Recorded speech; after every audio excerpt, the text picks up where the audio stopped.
Well, the London terror attack once again put Islamic terror in the headlines. And Islamic terror is the theme in a new book by best-selling author Joel Rosenberg. It's called Without Warning. And CBN's Wendy Griffith got with Rosenberg to talk about his latest work and the dangers of Islamic terror. Joel, your recent book, Without Warning, is about a ISIS attack on our homeland, on the Capitol, during the President's State of the Union address.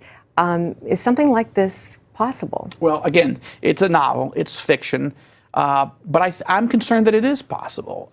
Not just an attack against the Capitol, which of course is a symbol of our government, and al-Qaeda tried to attack it in 9/11, but those heroes on Flight 93 downed that plane in Pennsylvania, and the plane didn't reach Washington.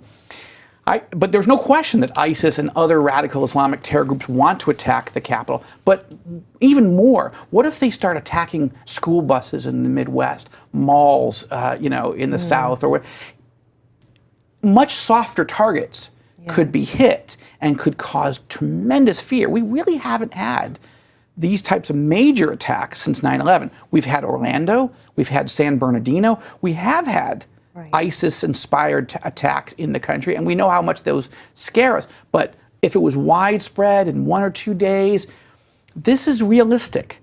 And we've got a president now who wants to protect us. Yeah. I'm not saying the previous president didn't. And I'm saying we need to call it what it is. Yeah, and he calls it radical Islamic terrorism, and he's trying to increase the vetting of those who want to come into our country, increase border security so people can't infiltrate the country, and then take the war to ISIS and go on offense. The president has taken quite a bit of flack over that, and of course that first judge, he bound it. But well, the first rollout of that travel restrictions, that was a terrible rollout. It wasn't that pretty. It was.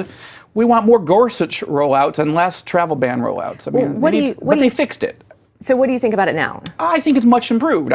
I still ask why is Afghanistan not on this list? Why is Gaza not on the list? I mean, there's some places that you would think, look, if you're putting potential terrorist threats, you should be vetting better in these other countries. But they did make some major improvements. Joel, Christians in Iraq and Syria are suffering under ISIS, as Terribly. you know, and the U.S. has declared it a genocide. What more can we do to help persecuted Christians there? Exactly 1 year ago, Congress passed by 393 to nothing the resolution introduced by Congressman Jeff Fortenberry declaring this effort by ISIS to be genocide.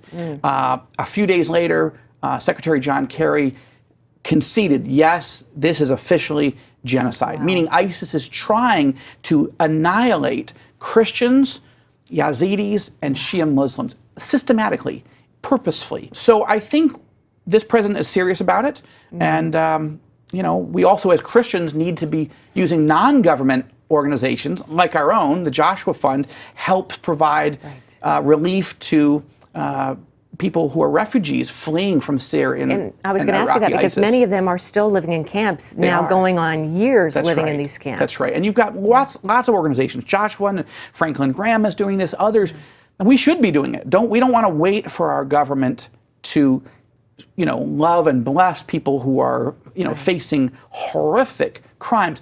ISIS is an evil, wicked, demonic system. They are crucifying, beheading, raping, enslaving, forcibly converting people to Islam.